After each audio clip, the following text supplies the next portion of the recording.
अब बेटा ये जो क्वेश्चन आया है, इस क्वेश्चन में एक फंक्शन एफ डिफाइन है, ये फंक्शन एफ है। अब पूछा गया है ये फंक्शन एक्स एक्सिस को एग्जैक्टली वन पॉइंट पे इंटरसेक्ट कर रहा है और ये फंक्शन एक्स एक्सिस को इस पॉइंट पे इंटरसेक्ट कर रहा है। ठीक है, तो जो आपका ये फंक्शन है, ये फंक्शन आपका क्यूबिक फंक्शन है। अब क्यूबिक फंक्शन एक्स एक्सिस को इंटरसेक्ट कर रहा है, मतलब वो क्यूबिक फंक्शन करता क्या है? क्यूबिक फंक्शन के या तो तीनों रियल रूट होंगे, एक, दो और तीन, ये रहा आपका एक्स एक्सिस। या तो अगर वो फंक्शन थ्रू आउट इंक्रीजिंग होगा तो एक ही बार कट करेगा, या थ्रू आउट डिक्रीजिंग होगा तो भी एक बार कट करेगा, या तो ऐसा भी नेचर हो सकता है कि यहाँ पर भी एक्स एक्सिस को एक ही बार कट कर रहा है। तो क्यूबिक रूट एनालिसिस में अच्छा ये पॉसिबल नहीं है कि इसके तीन, या तो इसके तीनों रियल होंगे, ये ग्राफ बनाया, या तो एक रियल एंड टू इमेजिनरी होंगे, ये ग्राफ बनाया। ये पॉसिबल नहीं है कि दो रियल हो जाए और वन इमेजिनरी, क्योंकि इमेजिनरी रूट हमेशा पेयर में आते हैं, ये पॉसिबल नहीं है। अब ये क्यूबिक फंक्शन के बारे में हमको पता करना है कि इसका नेचर क्या है। तो इसका नेचर को पता करने के लिए अगर हम इस फंक्शन को डेरिवेट करें तो एफ डैश एक्स बराबर कितना आएगा?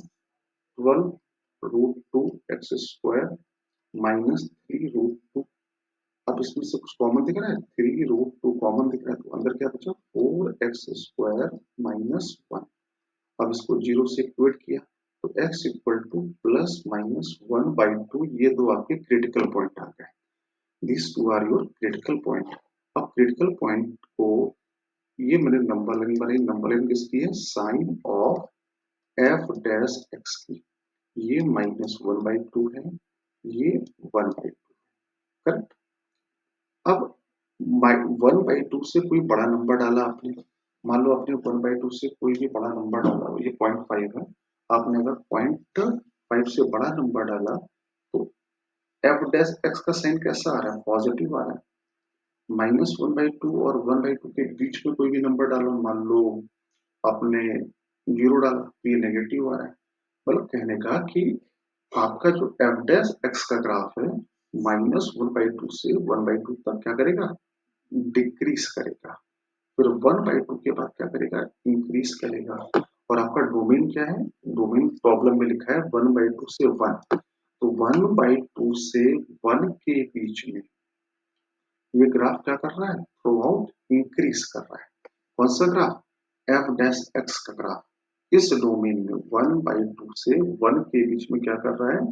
Graph F x is increasing between 1/2 से 1 के बीच में क्या कर रहा है? इंक्रीज कर रहा है। ठीक है, तो आपका एफ एक्स फंक्शन क्या था? ऊपर देखते हैं आपका एफ एक्स फंक्शन क्या था?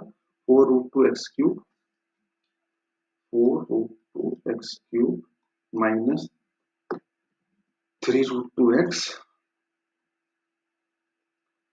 माइनस, जैसे आपने यहाँ पर f1/2 डाला, तो f1/2 डाला तो रूट को चलो मैं कॉमन ले लेता हूँ, तो 1/2 डाला तो कितना आएगा? 1/8, और 1/2 डाला तो 3/2 माइनस 1, तो कितना आ गया? रूट 2।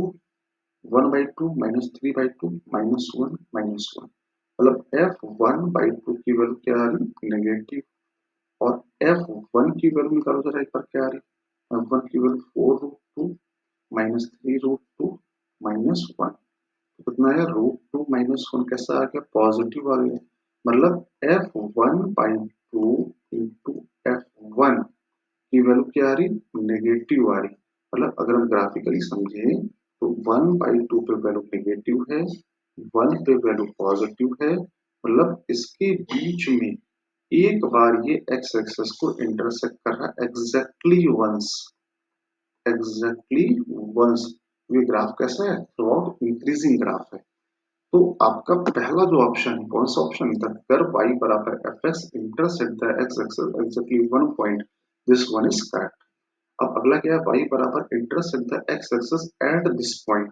आपको ये पॉइंट निकालना है कि किस पॉइंट पे इंटरसेक्ट कर रहा है, ये आपको ये पॉइंट चाहिए। ठीक है, अब जो फंक्शन आपको गिवन है, इस फंक्शन को थोड़ा सा अच्छे से देखो।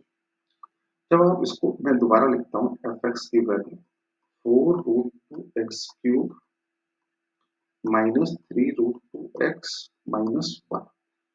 अगर इसमें मैं √2 कॉमन ले लूँ तो क्या है 4x³ -3x-1। अब इसको देखकर ये स्टैंडर्ड फॉर्मेट आपको कुछ याद आ रहा है?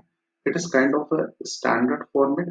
जैसे आपने x बराबर रख दिया cos अल्फा, यहाँ रख के देखो तो क्या आ रहा है √2 4 cos cube alpha -3 cos alpha -1। अब ये कुछ जाना पहचाना सा लग रहा है। It is kind of cos 3 alpha. Advance में इसके ऊपर एक सिमिलर प्रॉब्लम बहुत पहले आया, आज से तकरीबन 10-12 साल पहले। अब हम चूंकि इसके रूट निकालने जा रहे हैं, रूट कैसे निकालते हैं? जीरो से इक्वेट करके। तो इसको भी जीरो से इक्वेट कर दो। तो cos 3 अल्फा बराबर कितना आ गया 1/√2। 1/√2 की वैल्यू क्या होती है भाई? क्या एंगल आता है? cos π/4। तो 3 अल्फा बराबर कितना आ गया π/4। तो अल्फा कितना आ गया π/12। करेक्ट। तो जब अल्फा की वैल्यू कितनी होगी 5/12 होगी, तो उस जगह पर ये इंटरसेक्ट कर रहा है जाके एक्स एक्सिस को। आई होप बात सबको समझ में आई। बस ये स्टैंडर्ड फॉर्मेट आपको याद, तो ये स्टेटमेंट भी क्या हो गया, करेक्ट हो गया जाके। आई होप सबको समझ में आया होगा।